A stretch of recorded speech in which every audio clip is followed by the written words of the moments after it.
Doctor Himanta বিশ্বৰ বিষয়ে দুআষাৰ। মানুহজনৰ নাম হিমন্ত। সকলো এতিয়া তেওঁৰেই ভক্ত। তেখেত লগত থকা মানেই কৰোণামুক্ত। কথাটো বা কিমান যুক্তিযুক্ত? পৰ্যবেক্ষণ, নিৰীক্ষণ, পৰীক্ষণৰ অভ্যাস মোৰ সৰুৰ পৰাই। সমস্ত পৃথিৱীয়ে একে আশাৰে চিঞৰিলেও বাস্তৱিকতা নথকা কথা দিব পাৰোঁ উৰুৱাই। টিভি, পেপাৰ কিংবা মোবাইল নটিফিকেশ্যনত মানুহজনক দেখোঁ সদায়। পৰিৱেশ পৰিস্থিতি অনুসৰি তেখেতে বৰণ সলায়। আন্দোলনকাৰী নেতা জেইলত আছে। হিমন্ত বিশ্বৰ ছাল।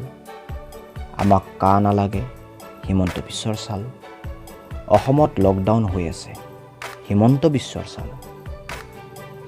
এইবোৰ তেখেতৰ কোনো শত্ৰুৱে কৰা সমালোচনাৰ মেল।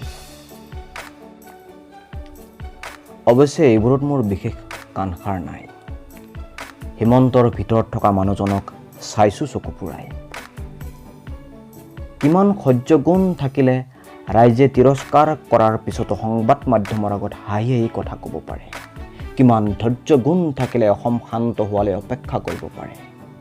কিমান মৰম থাকিলে আনকি তেখেতক বেয়া পোৱা মানুহক সন্মান দিব জানে। কিমান সাহস থাকিলে মৃত্যুক নেওচি কৰোণা আক্ৰান্তৰ কাষত থিয় দিব পাৰে। আৰু কিমানখিনি আধ্যাত্মিকতা থাকিলে নেদেখাজনৰ ওপৰত আস্থা ৰাখিব পাৰে।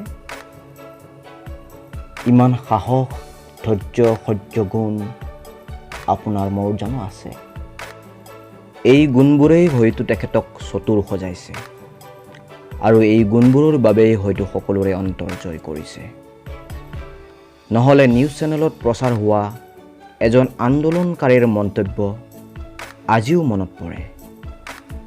আমাক কা নালাগে কিন্তু দাদাক লাগে।